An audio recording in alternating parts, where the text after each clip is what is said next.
Les premiers rayons du soleil avaient à peine touché la savane que Lucia ajusta le foulard coloré sur sa tête et ramassa les deux seaux vides. C'était sa tâche quotidienne, parcourir le chemin sinueux jusqu'au puits communautaire, situé à près de 2 kilomètres du petit village où il vivait avec son grand-père Jabari. À l'âge de 10 ans, ses pas connaissaient déjà chaque pierre, chaque buisson épineux de ce chemin aux portes de la réserve du Ngorongoro, en Tanzanie. Le ciel était peint dans des tons d'orange et de rouge alors qu'elle commençait sa promenade. La saison sèche rendait cette tâche encore plus nécessaire et le grand-père, avec ses genoux douloureux, ne pouvait plus faire le voyage. Depuis qu'elle a perdu ses parents il y a 3 ans, lors d'une rencontre tragique avec des chasseurs qui poursuivaient un rhinocéros, Lucia a appris à assumer des responsabilités plus grandes que son petit corps. Reviens avant le lever du soleil, Lucia. Ce furent les paroles de son grand-père lorsqu'elle quitta la petite maison en pisé, encore somnolente. Le chemin était ponctué d'acacias tordus et de baobabs centenaires qui semblaient être des gardiens silencieux du territoire. Lucia fredonnait doucement une chanson que sa mère lui avait apprise, essayant de se débarrasser de la peur qu'elle ressentait encore en marchant seule. Soudain, un son étrange traversa le silence matinal, un profond gémissement, presque un gémissement, venant d'un touffe dense de buissons à sa droite. Son premier réflexe fut de courir. Tous les enfants du village connaissaient les dangers de la savane, mais quelque chose dans ce bruit semblait si douloureux que, contre tout bon sens, Lucia posa les seaux par terre et fit 3 pas hésitants en direction du bruit. C'est alors qu'il aperçut un énorme lion mâle, à la crinière dorée, maintenant poussiéreuse et tachée de sang, couché parmi les buissons. Une de ses pattes avant a été prise dans un piège cruel, fait de barbelés rouillés, clairement tendus par des braconniers. La bête essaya de se libérer, mais chaque mouvement ne faisait que faire entailler plus profondément le métal déchiqueté dans sa chair. Lucia était paralysée. Le lion releva la tête et ses yeux rencontrèrent les siens. Il n'y avait aucune fureur dans ce regard, juste une profonde douleur et, peut-être, une lueur de résignation. Le sang avait séché en taches sombres autour du piège, indiquant que l'animal était là depuis au moins une journée, sans eau, sans nourriture, sous un soleil implacable. Quelque chose s'est brisé en Lucia. Les souvenirs du jour où il avait retrouvé ses parents, victimes de la même cruauté humaine, envahissaient son esprit. Elle essuya une larme tenace du revers de la main. « Je vais chercher de l'aide », murmura-t-elle, comme si l'animal pouvait la comprendre. Le lion baissa la tête, trop épuisé pour réagir. Lucia remarqua à quel point ses côtes étaient visibles sous sa fourrure dorée, à quel point sa respiration était difficile. Il n'était pas le redoutable prédateur des histoires que les anciens racontaient le soir autour du feu de camp. C'était un être vivant qui souffrait, tout comme elle avait souffert. Les seaux oubliés au sol, Lucia retourna en courant sur le chemin de terre, ses pieds soulevant de petits nuages de poussière rouge. Il courait comme jamais auparavant, le cœur battant contre ses côtes, l'image du lion blessé lui brûlait l'esprit. Elle savait que beaucoup dans le village diraient de laisser l'animal, que c'était le cours naturel des choses, que c'était dangereux. Mais Lucia ne pouvait penser qu'à son grand-père Jabari, le seul qui pouvait comprendre, le seul qui pouvait aider. L'ancien ranger qui lui avait appris que toute vie dans la savane est liée, que l'équilibre est fragile et sacré. « Grand-mère !» Elle a crié en franchissant la porte, haletante et les larmes aux yeux. « Grand-père, j'ai besoin de ton aide. C'est urgent. » Jabari se leva difficilement de sa chaise en osier, s'appuyant sur sa canne sculptée. Le visage ridé, marqué par des décennies sous le soleil de la savane, se contracta d'inquiétude en voyant l'état de sa petite fille.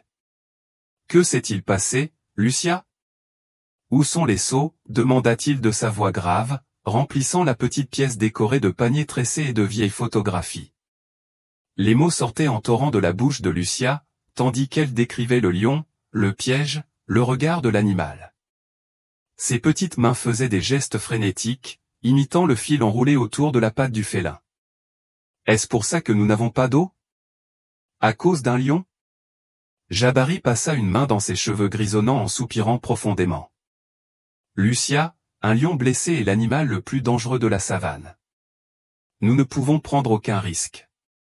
Mais il mourra, grand-père. » Les larmes coulaient maintenant librement sur le visage de la jeune fille, tout comme maman et papa, à cause des mêmes hommes méchants avec leurs pièges. Un lourd silence s'installa entre eux. Jabari regarda le mur, où pendait son vieil uniforme de rangé. Pendant 25 ans, il a protégé les animaux de la réserve, affronté les braconniers, soigné les animaux blessés, sensibilisé les communautés à l'importance de la faune locale, jusqu'à ce que l'âge le prenne à sa retraite, l'obligeant à confier le travail à des hommes plus jeunes. S'il est comme vous le dites, il est peut-être déjà trop tard. Il argumentait davantage pour lui-même que pour sa petite-fille. Grand-mère. Lucia tenait les mains calleuses du vieil homme. Tu te souviens de ce que tu me dis toujours? Que la savane nous a tout donné, alors nous devrions redonner quand nous en avons besoin. Jabari ferma les yeux un instant. Lorsqu'il les ouvrit, il y avait en eux une détermination renouvelée. Va chercher mon sac en cuir sous le lit, ordonna-t-il en se dirigeant vers un placard dans un coin. Et cette boîte en métal que je ne t'ai jamais laissé toucher? Les yeux de Lucia brillaient. En moins de 15 minutes, ils avaient rassemblé ce dont ils avaient besoin, des pinces, des couteaux, des gaz vieux mais propres, une bouteille avec un mélange de miel sauvage et d'aloe vera que Jabari gardait pour les blessures, une corde et un morceau de viande séchée, qui serait le dîner de cette nuit. Prenez l'eau qui reste dans la marmite et mettez-la dans cette gourde, ordonna-t-il en enfilant son vieux gilet aux nombreuses poches. Tu te souviens, Lucia, quand nous nous approcherons du lion, tu resteras à 10 pas de moi.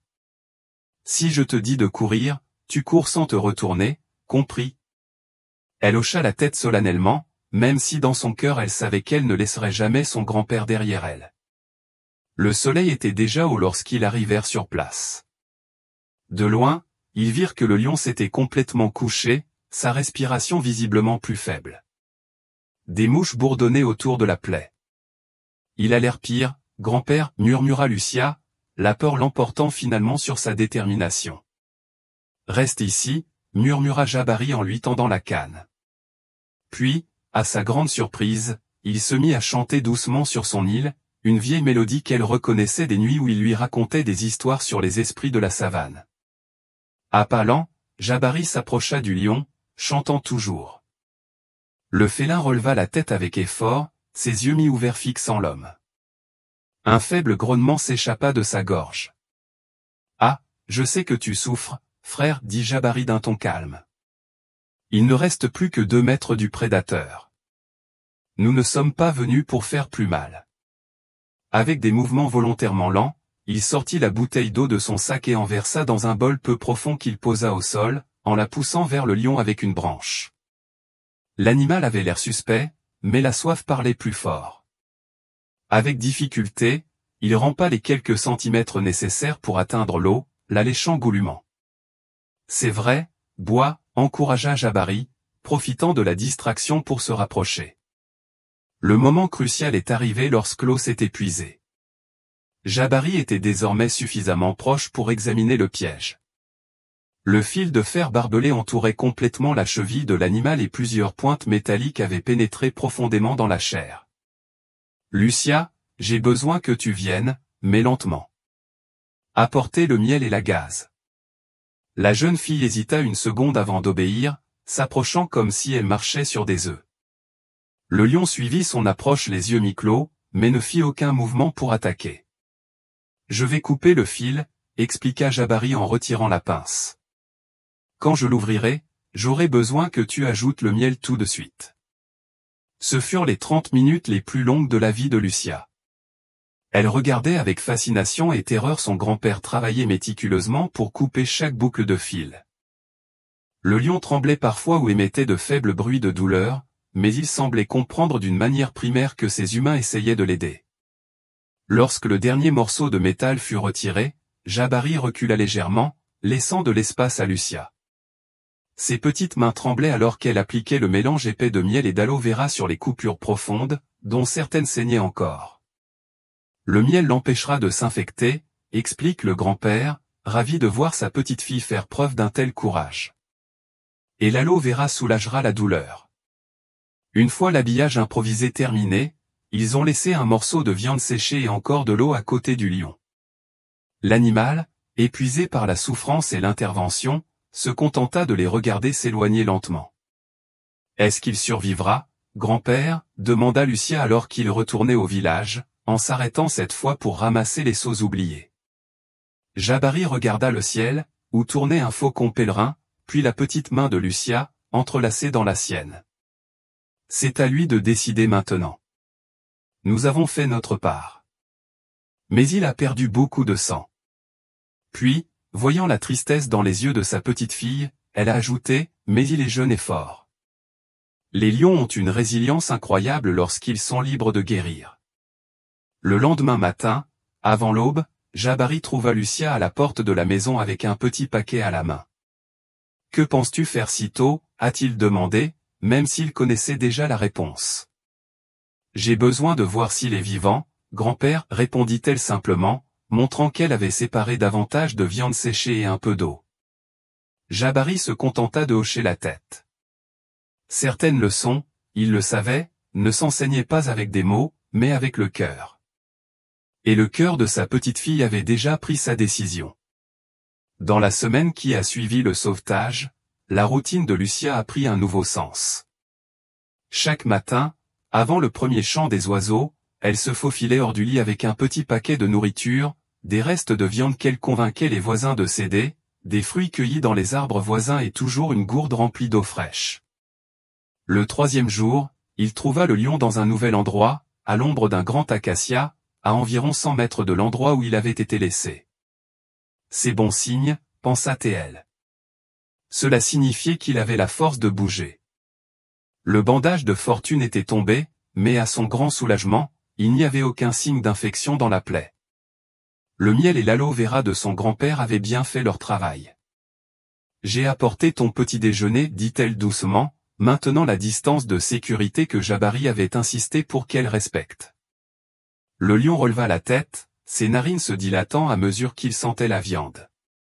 Avec des mouvements prudents, Lucia déposa l'offrande sur le sol et recula de plusieurs pas. Contrairement au premier jour, l'animal n'attend plus qu'elle s'éloigne complètement pour se rapprocher de la nourriture. Il y avait une entente tacite entre eux. Elle a apporté de la nourriture. Il accepta sa présence. À la fin de la première semaine, Jabari a accompagné sa petite fille lors d'une de ses visites. Il observa avec des yeux expérimentés comment le lion boitait moins, comment sa fourrure retrouvait son éclat doré, comment ses yeux étaient plus alertes. Il se remet bien, murmura-t-il, impressionné. Vous avez accompli ce que de nombreux rangers expérimentés auraient cru impossible, Lucia. Dans le village, la nouvelle du lion de Lucia se répandit rapidement, provoquant diverses réactions. Certains anciens voyaient dans cet exploit un signe des esprits de la savane. D'autres, plus pragmatiques, craignaient que le prédateur ne s'habitue trop aux humains et ne devienne un danger. Ne vous inquiétez pas, a assuré Jabari lors d'une réunion communautaire sous le grand baobab central. Il n'est pas apprivoisé, on l'aide simplement à se rétablir. Il retournera bientôt à sa vie sauvage. C'est lors de cette même rencontre que le lion reçut son nom. Appelons-le Simba, suggéra Mozi. Le professeur de la petite école locale. C'est ainsi que nos ancêtres appelaient le roi de la savane. Le nom est resté, même si Lucia ne l'a jamais prononcé en présence de l'animal. Elle comprit instinctivement qu'il n'avait pas besoin d'un nom humain. Il avait déjà sa propre identité dans l'immensité de la savane. Au fil des semaines, quelque chose d'extraordinaire a commencé à se produire. Simba, désormais visiblement plus fort, ne s'éloignait plus lorsque Lucia s'approchait. Un jour, alors qu'elle s'asseyait à distance respectueuse à l'ombre de l'acacia pour l'observer, le lion se leva en boitant légèrement et fit quelques pas vers elle. Lucia se figea, son cœur s'emballant, mais il n'y avait aucune agressivité dans les mouvements de l'animal. Il s'est approché jusqu'à ce qu'il soit à moins de 5 mètres d'elle, s'est allongé lourdement et, les yeux mi-clos, a émis un son profond et vibrant de sa gorge. Ce n'était pas un rugissement, mais quelque chose de plus doux, presque un ronronnement amplifié. « Grand-père, Simba a fait un bruit étrange aujourd'hui », dit-elle ce soir-là en aidant à préparer le dîner. Jabari sourit, ses yeux brillants de connaissances anciennes. Les fauves ronronnent rarement dans la nature, Lucia. C'est un signe d'extrême confiance. Considérez-vous honoré. Octobre a cédé la place à novembre et novembre à décembre. Les visites se sont poursuivies, bien que moins fréquentes, alors que Simba commençait à s'éloigner pour chasser seul. Parfois Lucia le retrouvait avec les restes d'une impala ou d'une gazelle, signe que ses forces étaient complètement revenues. La blessure n'était plus qu'une cicatrice, une marque blanchâtre sur sa fourrure dorée. Il est prêt à retourner dans la nature, a déclaré Jabari un soir de décembre, en regardant Lucia dessiner le lion sur un morceau de papier. Tu sais que c'est bien, n'est-ce pas? Lucia hocha la tête, même si son cœur se serra. Elle savait que Simba appartenait à la savane, pas à proximité des humains. Mais il vient quand même me voir de temps en temps, répondit-il avec un petit sourire. Je pense que nous sommes amis maintenant. Jabari a serré sa petite fille dans ses bras, remarquant à quel point elle avait grandi au cours des derniers mois, non seulement en stature, mais en sagesse. Tu lui as donné une seconde chance, Lucia. Maintenant, il vit cette chance à sa manière. C'est comme ça que ça devrait être. Ce qu'aucun d'eux n'aurait pu prédire, c'est que Simba avait encore une dette à payer et que le destin leur donnerait bientôt l'occasion d'en être témoin. Décembre a apporté avec lui les premières pluies de la saison. Au début, ils étaient les bienvenus.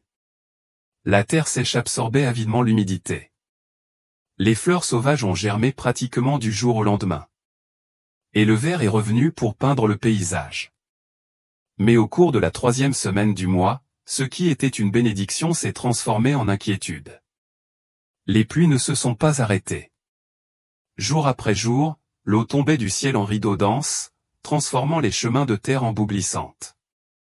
Le petit ruisseau qui serpentait près du village, habituellement doux et timide, se gonflait en un courant boueux et furieux. La veille de Noël, le 23 décembre, des nuages ont assombri le ciel tôt le matin, comme une prémonition. Les anciens regardaient avec inquiétude la pente qui s'élevait à l'est du village, une formation abrupte de terre et de rochers désormais gorgés d'eau. Je n'ai jamais vu autant de pluie depuis que je suis petit, a commenté Jabari, observant depuis la fenêtre les flaques d'eau qui se formaient dans la cour. Lucia n'avait pas pu rendre visite à Simba ces derniers jours à cause du mauvais temps et elle ressentait une inquiétude qu'elle ne pouvait expliquer. Il aidait son grand-père à colmater les fissures de la porte avec de vieux tissus pour empêcher l'eau de pénétrer lorsqu'ils entendirent le premier tonnerre de la nuit, fort et prolongé, suivi du bruit aigu de la pluie, qui tombait avec une force renouvelée sur le toit. Je ne pense pas qu'il y aura de célébration de Noël cette année, a soupiré Jabari, faisant référence à la réunion communautaire traditionnelle qui se déroule au centre du village. C'est vers 21h, alors que le maigre dîner était déjà consommé et qu'ils se préparaient à dormir, qu'ils entendirent. Au début, on le confondit avec le bruit de la tempête, un son profond et lointain, mais il devint vite évident que ce n'était pas du tonnerre, c'était un rugissement puissant, plus proche qu'aucun lion sauvage ne s'approcherait normalement d'un village. Simba. Lucia courut à la fenêtre, frottant la vitre embuée. Ce n'est pas possible, répondit Jabari, tu ferais aussi bien de t'approcher et de regarder. Aucun lion ne s'approcherait d'aussi près une nuit comme celle-ci. Mais le rugissement revint, plus proche maintenant, indubitablement urgent.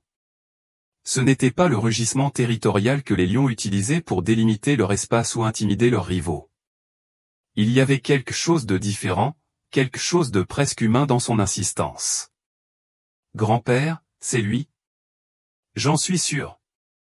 S'exclama Lucia, ouvrant déjà la porte, pour être arrêtée par la main ferme de Jabari. Ne sors pas, c'est dangereux avec cette tempête. Les mots avaient à peine quitté ses lèvres qu'un bruit sourd secoua la porte en bois. Puis un autre et un autre. Quelque chose de gros et de fort cognait contre l'allée. Avec précaution, Jabari ramassa son vieux fusil, qu'il n'avait pas utilisé depuis des années, et s'approcha de la porte. Lucia, tremblante de peur et d'excitation, le suivait de près. Écartez-vous, Lucia ordonna-t-il, la main sur le loquet. Lorsqu'ils ouvrirent la porte, la pluie leur fouetta le visage, mais ce qui les laissa paralysés, c'était la vue de l'énorme lion debout là, complètement trempé, la cicatrice claire sur sa patte avant, visible même dans la faible lumière de la lampe. Simba ne grogna pas et n'essaya pas non plus d'entrer. Au lieu de cela, il recula de 2 pas, rugit à nouveau, puis regarda la pente d'un air vide. C'est alors qu'ils entendirent l'autre son, un grondement lointain et grandissant, comme des milliers de pierres roulant ensemble. « Mon Dieu !» s'exclama Jabari. La pente s'effondre maintenant. Lucia pouvait également entendre un son faible et continu, augmentant à chaque seconde. La terre saturée de la colline ne pouvait plus supporter son propre poids. Simba rugit à nouveau, encore plus fort, les regardant alternativement et en direction du village. « Il essaie de nous avertir », murmura Lucia, soudain prise d'une compréhension. « Grand-père, il faut prévenir tout le monde. » Sans hésitation, Jabari ramassa la grosse cloche en bronze qu'il gardait en cas d'urgence et commença à la sonner frénétiquement. Le son métallique traversant la nuit orageuse. Lucia courut chercher les quelques objets de valeur qu'il possédait, les photos de ses parents, l'amulette de sa mère, la boîte à médicaments de son grand-père. Pendant ce temps, Simba avait disparu dans l'obscurité pluvieuse. Cependant, au loin, on entendait ses rugissements se déplacer à travers le village, comme s'ils traversaient les maisons une à une. Les gens ont commencé à apparaître dans les rues, effrayés, confus, certains encore en tenue de nuit. Le bruit du glissement était désormais indubitable, une menace croissante venant de l'obscurité. « Sur les hauteurs, vite !» a crié Jabari, guidant les familles stupéfaites vers la seule direction sûre. C'est alors qu'Amadi, un des jeunes du village, est arrivé en courant. Le vieux Kof dit que c'est juste une tempête. Le lion est devant sa maison, il rugit comme un fou. Kof était l'homme le plus âgé de la communauté, partiellement sourd et têtu comme un mulet.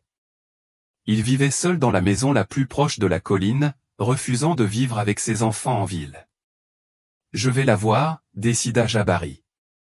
Mais avant qu'il ait pu faire 2 pas, un fracas assourdissant secoua le sol sous ses pieds.